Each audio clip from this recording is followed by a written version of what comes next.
Road రవాణా వ్యవస్థ ప్రధానంగా డీజిల్, పెట్రోల్ పైనే ఆధారపడుతోంది. వీటి దిగుమతి కోసం భారత్ భారీ ఎత్తున విదేశ మారక ద్రవ్యం వెచ్చించాల్సి వస్తుంది. చమురు వినియోగంతో వాయు కాలుష్యమూ పెరిగిపోతుంది. ఇలాంటి సమస్యలకు విద్యుత్ వాహనాలే పరిష్కారం.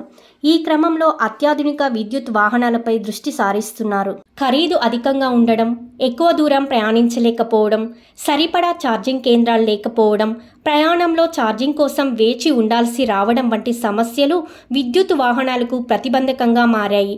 బ్యాటరీలే ప్రధాన సమస్యగా మారుతున్నాయి. బ్యాటరీల ఖరీదు ఎక్కువ కావడం, బరువు తదితర అడ్డంకులతో వీటిని భారీ వాహనాలకు ఉపయోగించడం కష్టమవుతోంది. దీంతో విద్యుత్ వాహనాలు తేలికపాటి వస్తువుల రవాణాకు మాత్రమే పరిమితం కావలసి వస్తోంది. భారతదేశంలో బ్యాటరీ తయారీలో వినియోగించే లిథియం, నికెల్, మాంగనీస్ లాంటి ముడిసరుకు లభ్యం తక్కువే.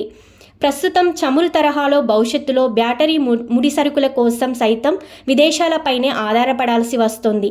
ఇది మళ్లీ దేశీయ ఇంధన భద్రతకు సవాలుగా మారుతుంది. ఇలాంటి సమస్యలకు పరిష్కారంగా విద్యుత్ రహదారులు కనిపిస్తున్నాయి. విద్యుత్తో నడిచే వాహనాలకు రహదారులు పొడవునా నిరంతరం కరెంటును అందుబాటులో ఉంచడం మేలైన పరిష్కారంగా నిపుణులు భావిస్తున్నారు. ఇందుకోసం రైల్వే మార్గం తరహాలో భూ ఉపరితలంపై కొంత ఎత్తున విద్యుత్ ప్రసార వ్యవస్థను ఏర్పాటు చేయడం ఒక పద్ధతి. ఇంకో పద్ధతిలో భూమిపై రైలు పట్టాల మాదిరిగా విద్యుత్ ప్రసార రైళ్లను నెలకొల్పుతారు. ఈ రెండు పద్ధతుల్లో విద్యుత్తును నేరుగా అనుసంధాన పద్ధతిలో వాహనంలోని మోటారుకు అందించవచ్చు.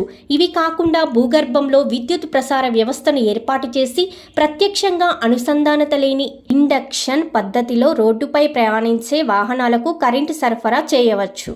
రైల్వేల తరహాలో రహదారులపై విద్యుత్ లైన్లు ఏర్పాటు చేసే పద్ధతిలో వాహనాలపైన అమర్చే ప్రత్యేక వాహకాలు తీగల్ని తాకుతూ కరెంటును స్వీకరిస్తూ నడుస్తాయి. సాంకేతికంగా, నిర్వహణ పరంగా ఇవి ఎంతో అనుకూలమైనవి. కానీ వీటిని రోడ్డుపై కొంత ఎత్తులో నిర్మించాల్సి ఉంటుంది. అందుకని ఎత్తైన లారీలు, బస్సులు వంటి భారీ సరుకులు, ప్రజా రవాణా వాహనాలకు మాత్రమే అనుకూలంగా ఉంటాయి. భూమిపై రైలు పట్టాల తరహాలో వేసే విద్యుత్ లైన్లు అన్ని రకాల వాహనాలకు అనుకూలం. భూగర్భంలో నెలకొల్పే విద్యుత్ వ్యవస్థలో ఉపరితలంపై స్తంభాలు, తీగలు ఏర్పాటు చేయాల్సిన అవసరం ఉండదు. కానీ కొన్ని సాంకేతిక పరిమితుల వల్ల పెద్ద ఎత్తులో కరెంటును అందించలేవు. భారీ వాహనాలకిది అనుకూలం కాదు. రహదారుల వెంబడి విద్యుత్ సౌకర్యం ఏర్పాటుకు ఎత్తులో ఉండే ఉపరితల వ్యవస్థకు కిలోమీటర్కు సుమారు 9.30 కోట్లు, భూమిపై రైలు పట్టాల తరహా లైన్లకు సుమారు 5.84 కోట్లు, భూగర్భ వ్యవస్థకు సుమారు 18.33 కోట్లు ఖర్చవుతుందని అంచనా. ఈ రహదారుల విద్యుత్ వ్యవస్థల జీవితకాలం 20 ఏళ్లకు పైగానే ఉంటుందని నిపుణులు చెప్తున్నారు. ఇలాంటి మార్గాలలో నడిచే వాహనాలలో సైతం రిజర్వ్లో చిన్న బ్యాటరీలు ఉంచడం వల్ల మధ్యలో విద్యుత్ సరఫరాకు అంతరాయం నెలకొన్న సమస్య ఉండదు. లైన్ల ఏర్పాటు లేకపోయినా కొంత దూరం ప్రయాణించగలవు. విద్యుత్ రహదారులపై నడిచే వాహనాలకు తయారీలోనే తగిన ఏర్పాట్లు చేయాల్సి ఉంటుంది. ఇప్పుడున్న విద్యుత్ వాహనాలు వీటికి అనుకూలం కావు. విద్యుత్ రహదారులు లేని చోట కూడా నడవాలంటే పూర్తి సామర్థ్యం గల బ్యాటరీ లేదా డీజిల్, పెట్రోల్తో నడిచే హైబ్రిడ్ వాహనాలకు వినియోగించాల్సి ఉంటుంది. దీనివల్ల సమస్య మళ్ళీ మొదటికే వస్తుంది.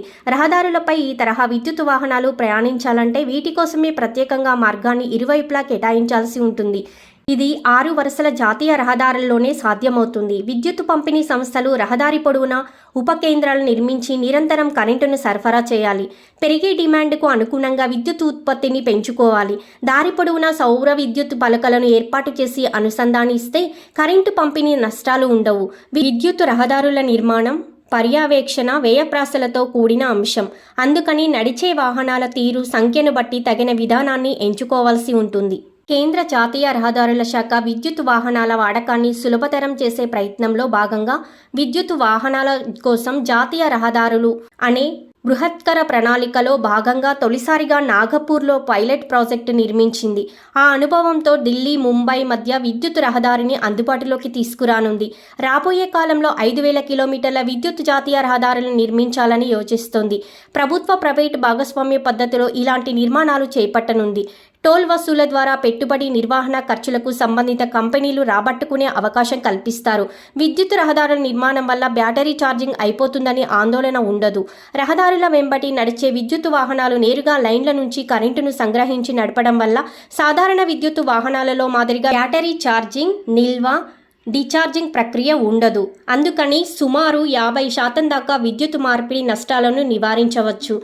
విద్యుత్ వాహనాల వినియోగాన్ని పెంచడం వల్ల చమురు ఉత్పత్తుల దిగుమతిని తగ్గించుకోవచ్చు. కర్బన ఉద్గారాలు, వాయు, శబ్ద కాలుష్యాన్ని తగ్గించవచ్చు. ఇది ఇంధన భద్రతను సాధించవచ్చు.